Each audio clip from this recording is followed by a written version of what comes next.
Good afternoon and welcome back to this episode of Taboo Tuesday. This is the second part series of a conversation on HIV with same gender loving men. Thank you for being here. My name is Tony Brown, and today I am joined by Tonye Torrence, a peer educator at AID Upstate for over 5 years now, Bishop-elect David Griffin, a community engagement board member at the Wright Wellness Center, and a lead pastor at Gathering at Hope Central. And again, welcome back, Kabra Benford. Kabra is the social worker consultant for the Division of HIV STD Viral Hep at SC DHEC. So I want to again thank everybody for being here. I also want to give a big thanks to our producers, Deasia Lee and Shannon Harris, for inviting me to host this series of shows and for creating such a great platform. So again, welcome, and welcome to our viewers. So we talked last time, about everything that was before National HIV Testing Day. And so now we want to come back with a group of folks that we want to get their perspectives on again. And we want to make sure that this still is a lively conversation and make sure everybody feels comfortable and safe doing so. So just to kind of a tidbit here, June 5th marked the 40th anniversary of the first official reported 5 cases of what later became known as AIDS. And that's what we got from the CDC. The 4 major themes of this commemoration are reflect, recommit, re-energize, and re-engage. So today's conversation, we hope, are tailored around that commemoration of this 40th anniversary. So we're gonna go ahead and get started. Everybody feeling good? Just check in, everybody. How you doing? Everybody's good? Very good. Good. All right, perfect. So it would seem that a lot of people are really familiar with terms like gay or queer or homosexual, and not so much SGL or same gender loving men. Can you, Kabra, explain to us exactly what SGL or same gender loving means for all of our viewers or people who might have missed it last time? Absolutely. So, same gender loving, or SGL, is a term that was coined for African American gay and bisexual men. In our community, most people were not recognized. Due to like the Stonewall riots and things like that. And when they associate gay, they always think of gay white men. So SGL was adapted as an Afrocentric alternative to deem from the white culture. So, and it was coined by the activist Cleo Manigo as a description for gay and bisexual men. Great. Thank you. Mhm. And so we're moving our conversation into, setting that as our foundation. We're moving our conversation into discrimination and stigma. So a study out of Harvard in 2019 showed that 57 of the study participants experienced interpersonal discrimination, such as slurs, 53 experienced microaggressions, and 51% experienced sexual harassment, and even 51% experienced violence. Have you known or experienced yourself any type of stigma or discrimination being considered or considering yourself as an SGL individual? And if so, how so? And Tonye, if you can start for us. Well, first of all, my then partner, who is now my husband, we moved here from the Miami, Florida area in 2009. And in doing so, I was, I'm originally from High Point, North Carolina. So therefore, I'm familiar like the Deep South, like per se, and how stigma can be presented. And so when we got here, we were trying to, overall, we haven't experienced, or I haven't experienced outright discrimination per se, but yet I have noticed some undertones and perceived some acts that had eventually gave the appearance of that it was discrimination. And that was when me and my husband were buying a house 6 years ago. We picked an area in say the Westminster area, and we fell in love with this particular house, and The mortgage individuals were like in Georgia, say we around October of the year. It was when they had my file and whatnot. And so they had given us a closing date around a particular, like around December 15th. That closing date ended up with some conditions, and they gave us another closing date, which was at the end of December. And at that closing date, they gave us some more conditions. And so therefore, and I kind of put it like our agent was like saying that there were certain things we needed to happen, that, you know, and with the taxes and all, and I had never bought a house before. He and neither one of us had. So at the end of, they gave us a date at the end of January of the following year. And as we were approaching that date, 5 p.m. on that day, they had given us some more conditions. And we were living in a hotel about that time. And I was furious. I was just furious. And so when we were out of the house, the owner had came and saw us and was wanting to change the appliances and all these things, and was trying to keep us engaged. At least I thought, to keep us engaged and interested in the property.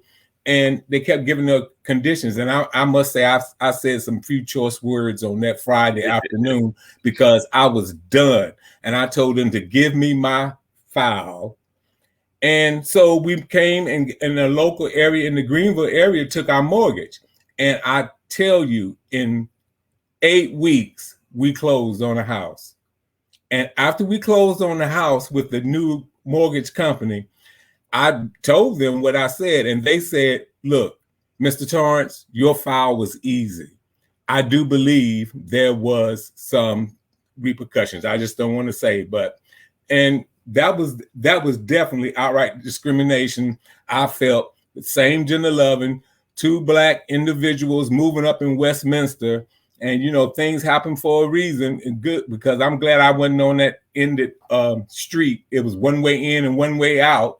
And come to find out that there was a couple of meth labs in that area. So that's my take on that discrimination right there. Well, thank you for that. Yeah, that's great. What about you, Kabra? I mean, personally, I have never experienced any discrimination, but I have seen where, you know, individuals are discriminated against, you know, as far as when they come into restaurants, how they're looking. And I don't look a certain type of way, especially in the African American community. We expect men to act a certain way. We expect men to look a certain way. Anything that outside of what we think is the normal is considered, you know, bad or not normal. So, you know, just the way we wear our clothes, or, you know, just the way people see us in certain outfits, you know what I'm saying, or anything like that. You know, you see those particular people having those type of biases, you know, people looking at you. Say, for instance, you walking in Walmart and you have somebody looking at you. What's the thing you're going to do? You're going to look back. You know what I'm saying? But if you're saying gender loving, you see a man and you look at him, and all of a sudden you get this face like, dude, I'm not trying to talk to you. You know what I'm saying? It's just this, like, you know, I'm just looking at you because you're looking at me. But you have those particular things, and you see that all the time. So definitely, like I say, I never experienced it, but I have seen it happen before. Okay, thank you. And what about you, David? For me, I experienced minor discrimination or stigma. Growing up, I'm from DC originally, and so the minor discrimination that I experienced there was just like Kabra said, was, you know, me dressing differently, talking differently, walking differently, compounded onto that by me being gay. You know, I just carried myself differently from everybody else, and so but then in the gay community itself, I would say I'm too straight in the gay community, but still too gay for the straight men. But so that's the dilemma where I felt, but I didn't feel any more stigma or discrimination until I joined the military. And that's where I joined during the time of Don't Ask, Don't Tell. So a lot of a lot of the discrimination I felt was because it was enforced. People that I worked with, they knew that I was gay, but for me to, I guess, report or to try to defend myself in any manner because of the discrimination or stigma, then I would put myself in the light of being discharged from the military, because now I'm saying out of my mouth that I'm gay. So that gives them the right to discharge me because of the Don't Ask, Don't Tell policy. And because of that, because I had to keep my silence, I was eventually raped while in the military because of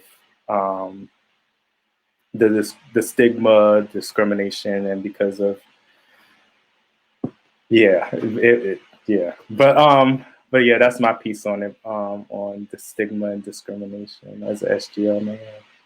I got you. Thank you for sharing that too, and we appreciate your willingness. And so, diving a little bit deeper and more specifically to HIV prevention, STD prevention, any of those types of sorts, not mentioning any particular health agency or health system. Has anyone experienced or known someone who has experienced stigma or discrimination in the health system as a consumer? And what was the response from that? We can start again with you, Tonye. I was just sitting here thinking, I can't say that I have in the health system per se. I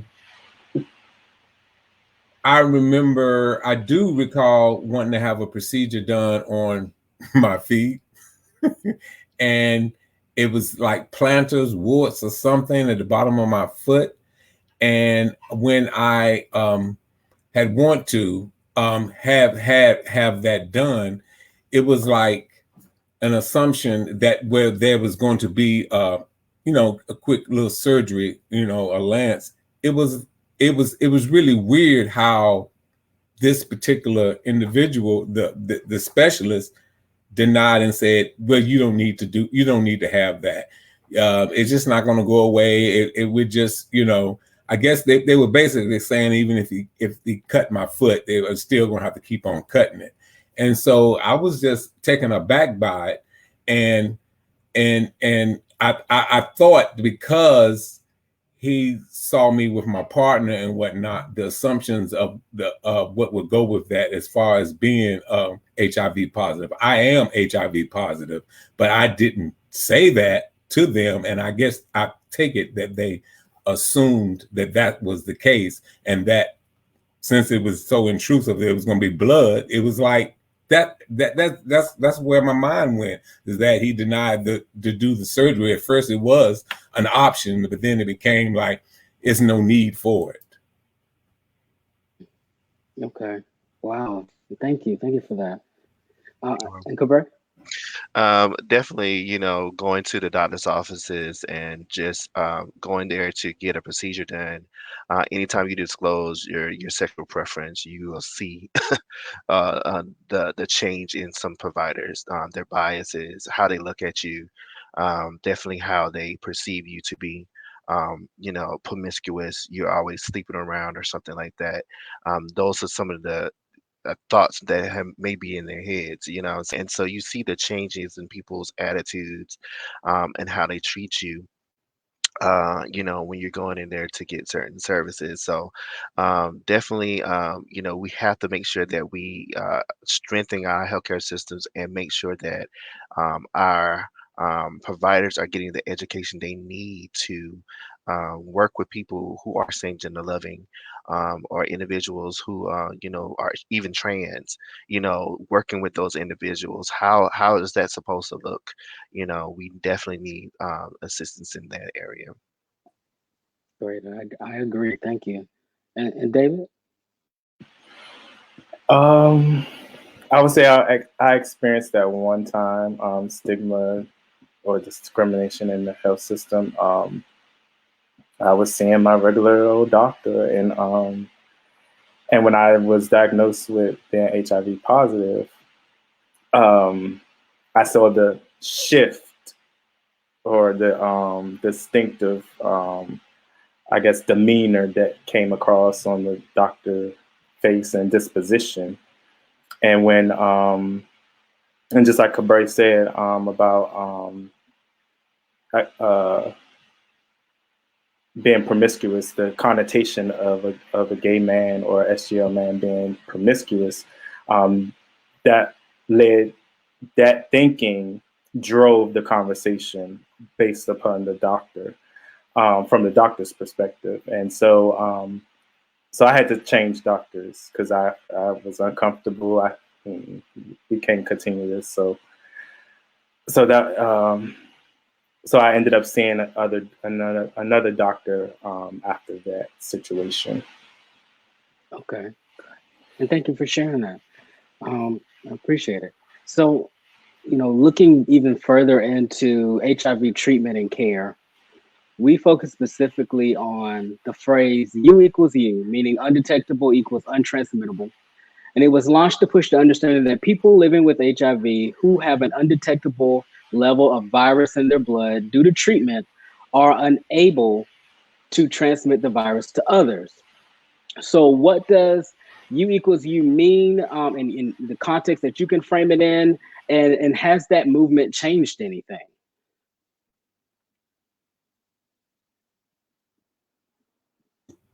U equals U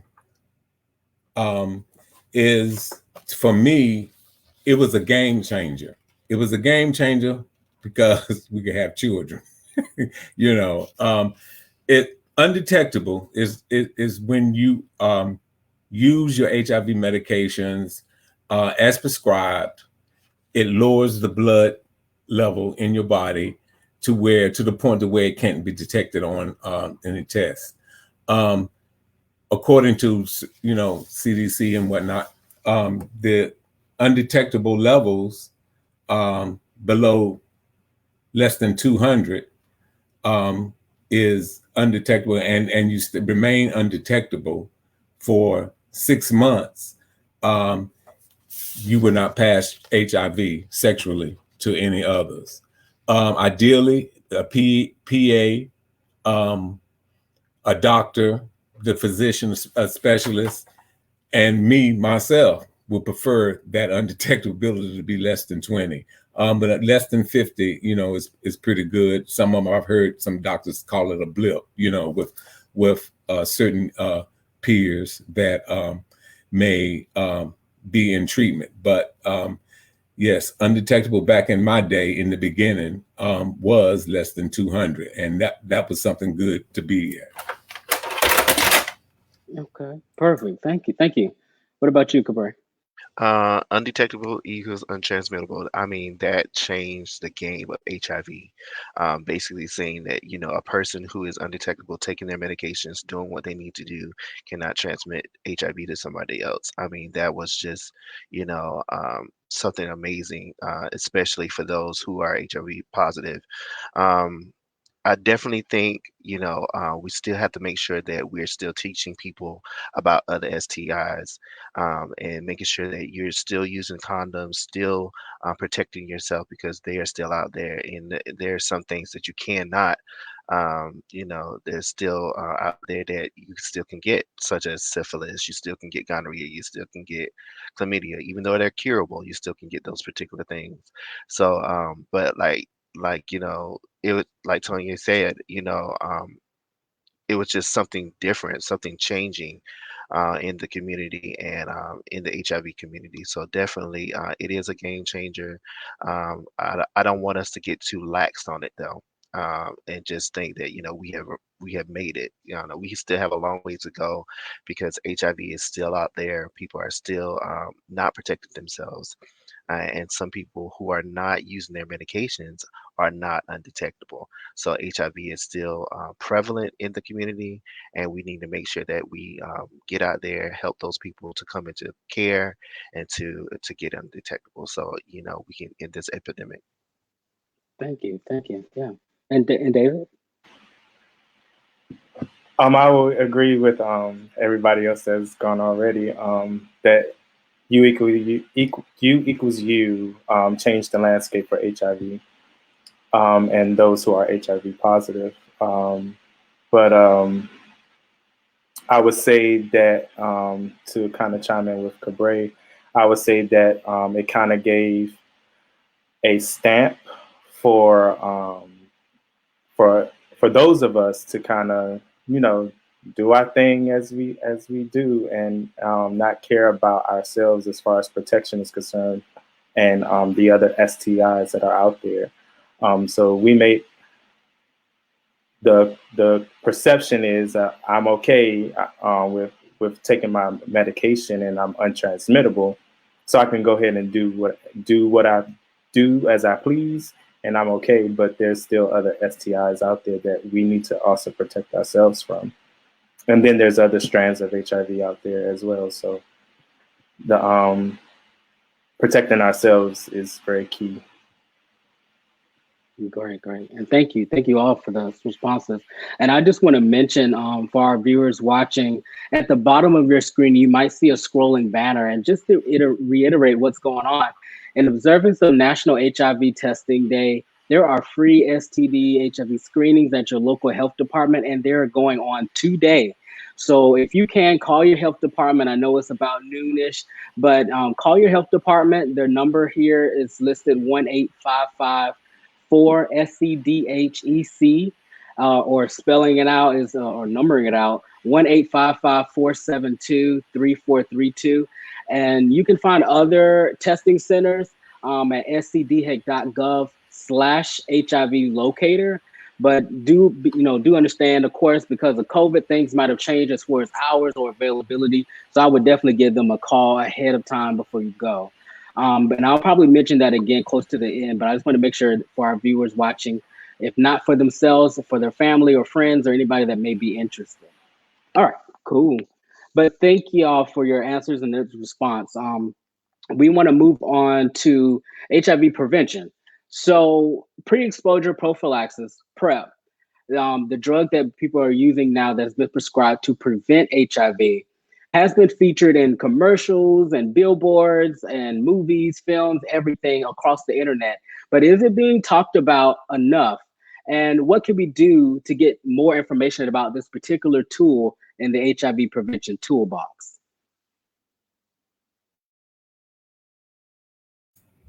Well, I first of all, I just recall being in the presence of an individual who had been religiously getting tested every 6 months and had just tested HIV negative 4 months prior to winding back up in my office that had tested positive. And when I was talking about PrEP at that time, this was like 4 years ago. When I was talking about PrEP at that time, the individual, when I finished saying what PrEP would do, they said, "Wow, I wish I'd have known about it." And that kind of, I was taken aback. It really put me straight front and center with the reality of the information and not being able to get out. Suggestion for me, for individuals and those of us that work in the field, is to, regardless, treatment is prevention.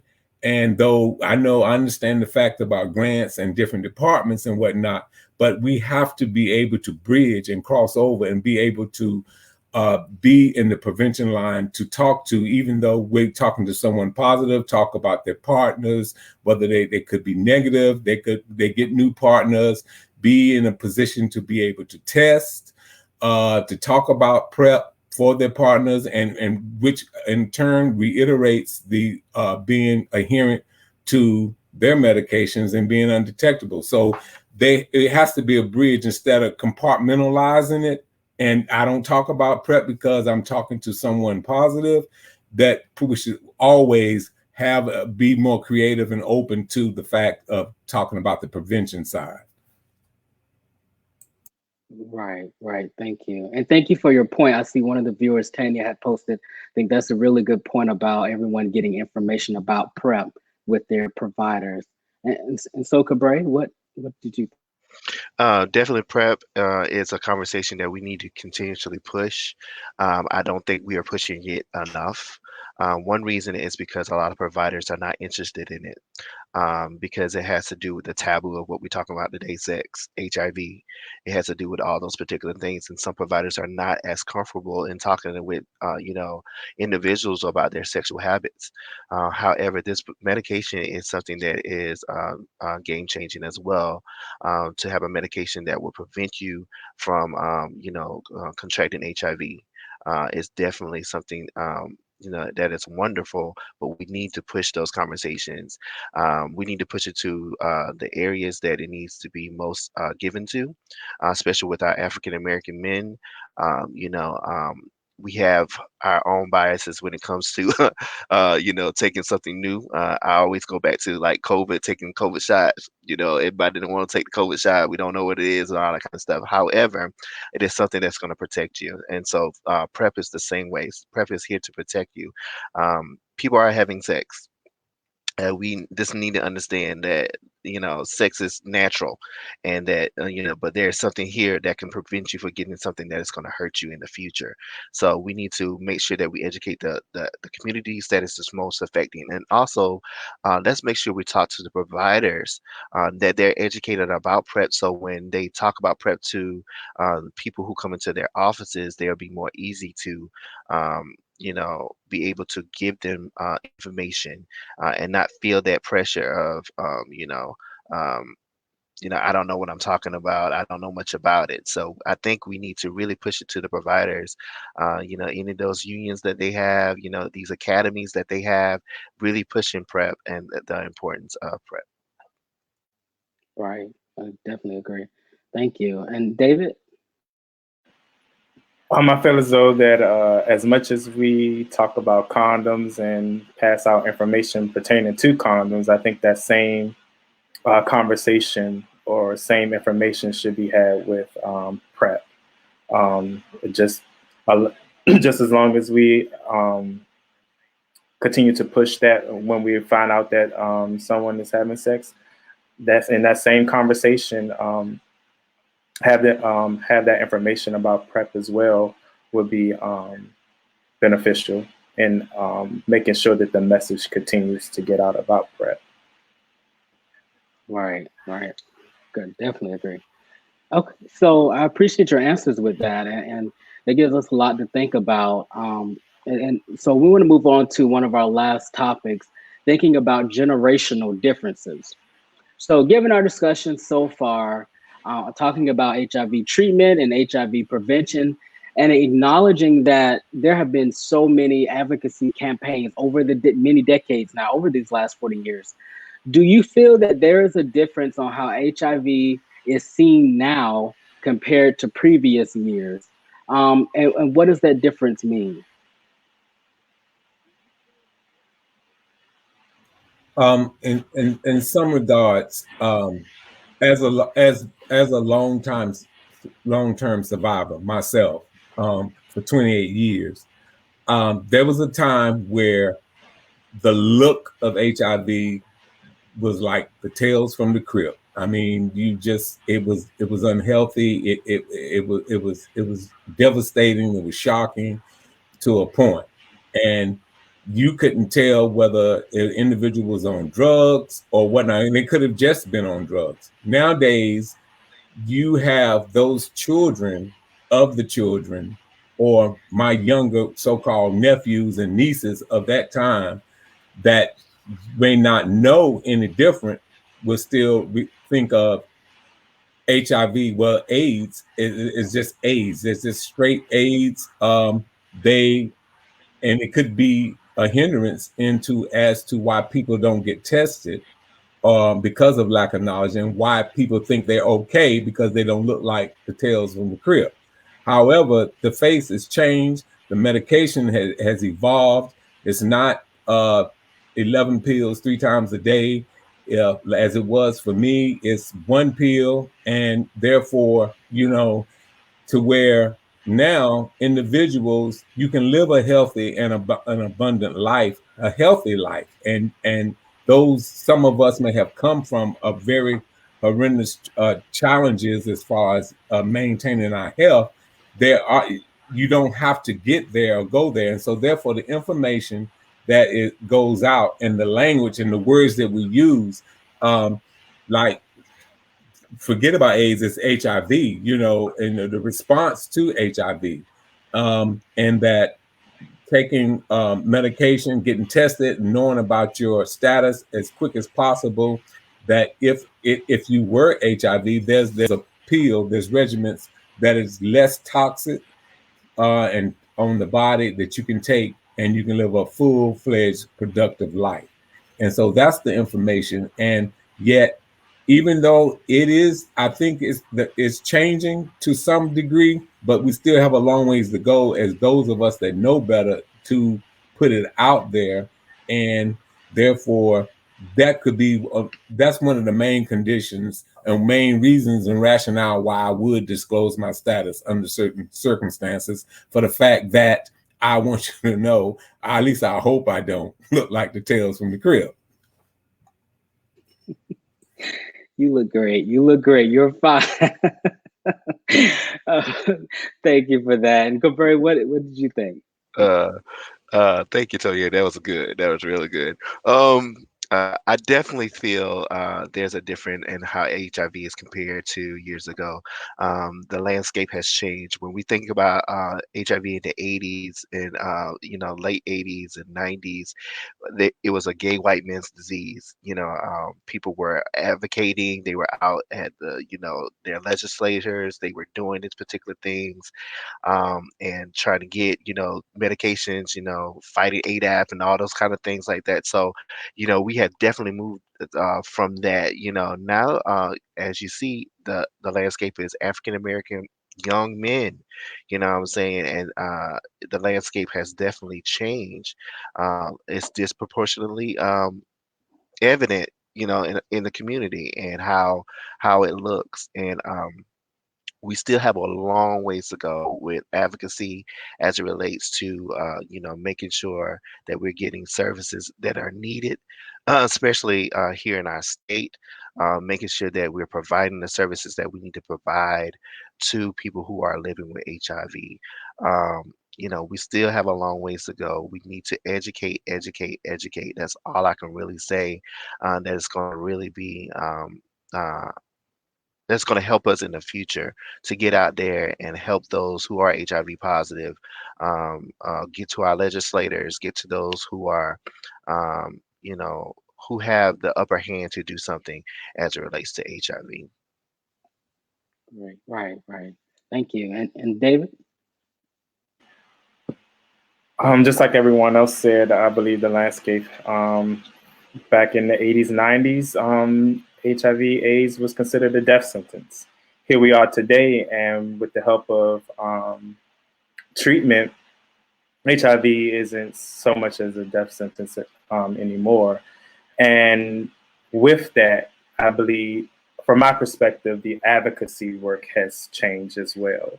I think someone had, Kabra had mentioned that back in the 80s, 90s, it was a white man's disease. And so advocacy was pushed a whole lot heavier back then because people were dying.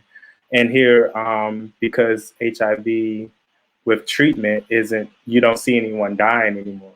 So I think advocacy in that sense has slacked. And because of the fact that more African American or people of color are is more heavy or prominent in our community, we are not talking or advocating for ourselves, and it's only the organizations that are advocating on our behalf, and I believe that's why not much has changed or not much has been pushed, because we're not speaking on our own behalf. Can I interject something here? I Yeah. believe, like, like he was just saying, like, those grassroots, we don't see any of that anymore. We don't see grassroots, people that started agencies in their house, or, they had community action where we just go get together and we're going to start pushing what we need to push as it relates to HIV. We don't see any kind of advocacy as it relates to that. You had those who are like, Tonye said, like, those long-term survivors, they're going to always be advocates for the disease. But these young people, the face of HIV is not what you see when it comes to our funding streams, what our agencies look like. They don't look like the faces that it's affecting. And so, we need to make sure that we have people in place that can definitely advocate on behalf of, who is it's affecting the most. And so I just think that we definitely need to get back to community. We definitely get back to advocacy. We definitely need to get back to, how we made HIV what it is now, to get back to those particular things. And that's going to take an effort on everybody's behalf. All right. Thank you for that. And you pretty much touched on the next part of that question, and I think you basically answered it. But I'm just going to put it back out there just in case anybody has anything else to add on to it. But we see that, like each one of you said, the look has changed over these years. So does that impact on who is advocating, and what does that look like? Compared to those previous years, does the face of the advocacy change, or has it changed? So just like, okay, so yes, in a way, because it is young, the face has changed. Yet sometimes I say that the seriousness and the impact that's needed to make a serious progression in the way of ending the epidemic, it's still there. So I'm just going to talk where my focal point is that in what I do, I try to, now my focus is more so on making peers, mentors, and to be able, you identify the ones that will speak up, so that there's also a commitment to yourself and to be there for that newly diagnosed individual.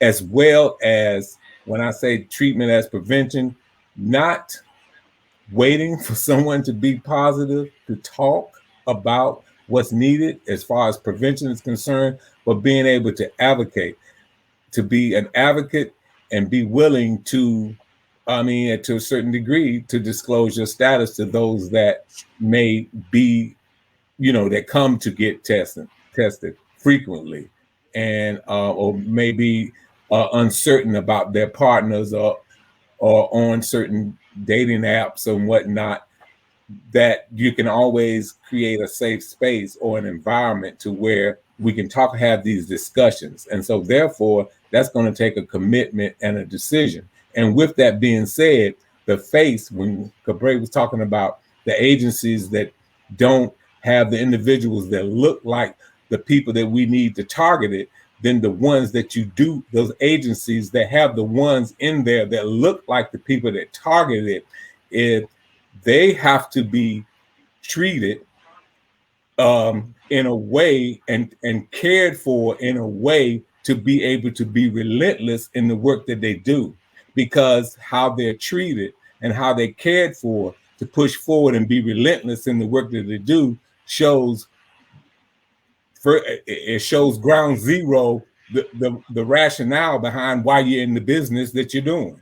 So if you lose the focus of why you're the agency that you are or who you're here for, then and don't care to the point of the individuals that are boots on the ground, then that's disproportionate, and that's actually being kind of showing forth an implicit bias that may be known that you're not have your welcoming attitude to the crowd that's coming in, and that could be internal. You know, that could be the necessary need for your agency to be scrutinizing and cleaned and team building and whatnot, and culturally competency groups and all that in the space to be able to understand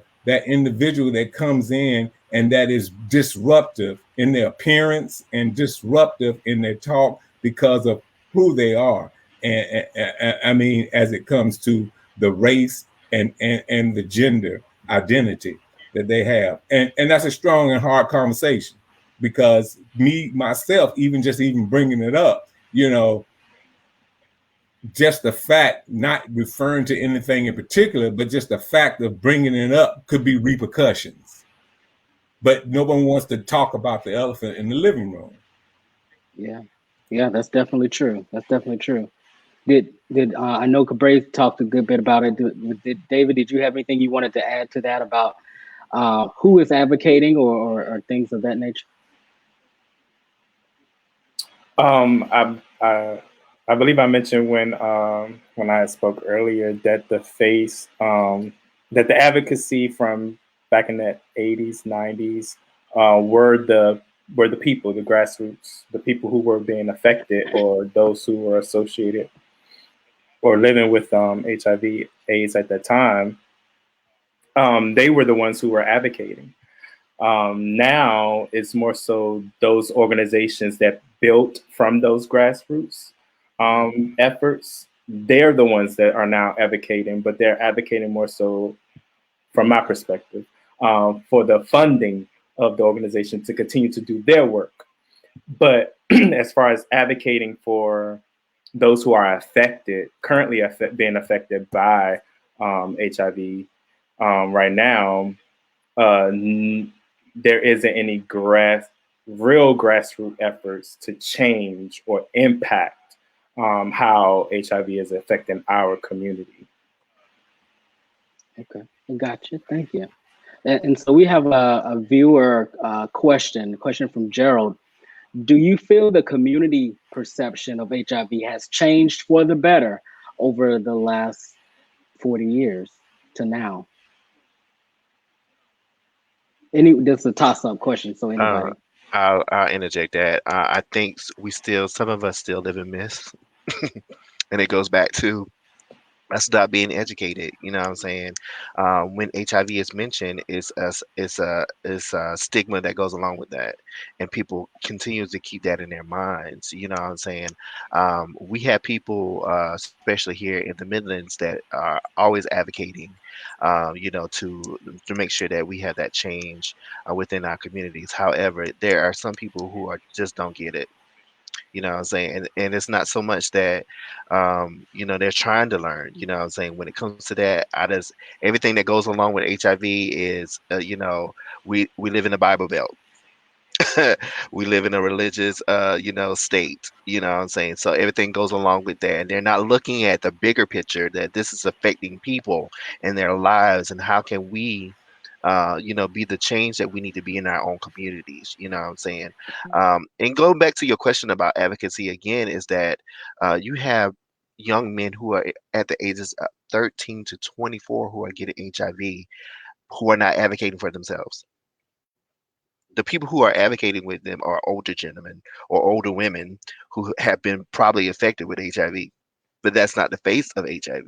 So we have to advocate to these younger crowds, get these young people to understand the importance of HIV. Yes, we're giving this message of you equals you, and PrEP is out there. And so sometimes we take that and we don't see the danger that's still around us, you know, and we need to make sure that we promote those particular things, but we need to also make sure that we are telling them the truth about what HIV is and how can it really affect you and your community and what it's looking like in your community. And you guys need to be the ones that are out there advocating for your own community. And I would like to just add just a little tidbit to that. That was very, very good. And that's the youth And my point and purpose, me personally, is like, I would like to let them know and say to that person, I am lucky. I am lucky. Don't think it is a walk in the park all the time. I am lucky, very fortunate, and I thank God for that. And I thank those that present and help me to have a platform to be able to say that. So that's why it's just important structurally that we never forget who's boots on the ground, and we never, because without boots on the ground, what we're running for.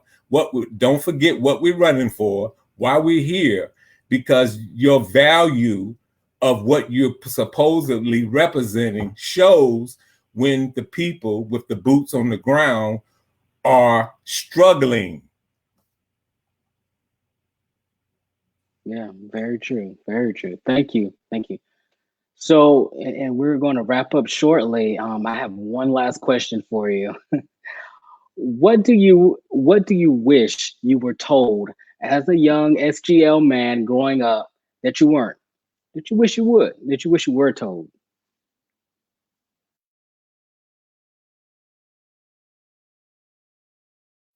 Tonye, you can go. See, I knew you was gonna say I go first, but okay. So I had to go back to Granddaddy. I would have loved to have been told that being you is most important. How you feel is most important. How you are, who you are, what you feel is valid and is important. And anything outside of that will be would leave the world in a worse off place. That by you being you, loving you, accepting and being yourself, you will be the total gift and package of society and the community that you are meant to be. That's what I would say to Tonye. Thank you. Kabra?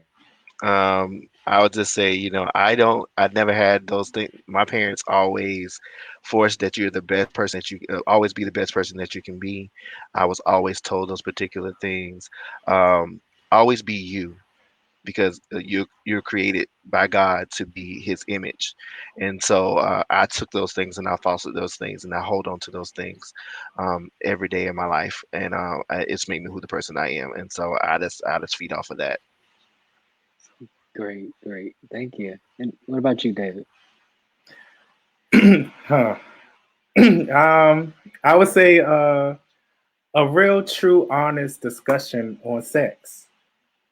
If there was anything that my parents or anybody else that that would be what I would have wanted to be told, was a real heart-to-heart, sit-down conversation about sex, because I think that would have changed everything for me. Okay. Thank you for that. So you guys have such a great response, so I appreciate it. And it's hard for me to sit here and not give my, but that's for another time. But I do want to just read some quick announcements for you. So we are taking a quick little break for the holiday. So we will return on July 13th for Sister Talk. So we'll be gone for the 4th, but we'll be back on the 13th. Just again to give you that note. And I also wanted to again mention that there are free STD screenings today at your local health departments. See the number down below, that 855 number. You can reach it there. If you want it spelled out here, you can give it at 1-855-472-3432. And also see the website scdhec.gov /HIV locator. Okay. And please give them a call if you are interested in doing that, and you can reach out to any of your other locations so you can schedule a time. Just kind of summing up everything, I want to thank everybody for your time, for your willingness, for all of your stories, for all of your past experiences. I also want to thank you It's really important that people hear from us, from you specifically. And so I thank you for your time, and I thank our viewers. And I just want to again thank Deasia and Shannon for inviting us to have this session. I want to give a shout out to David Alexander for helping us pull these forums together. And so I wanted to appreciate that as well. I appreciate his help. So remember, I think you can see again down below, you can follow us on Facebook and Instagram at Ending the Epidemics SC.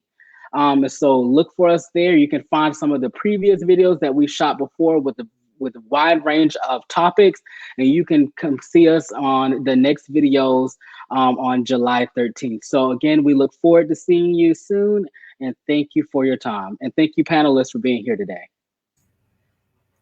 Thank you for having me.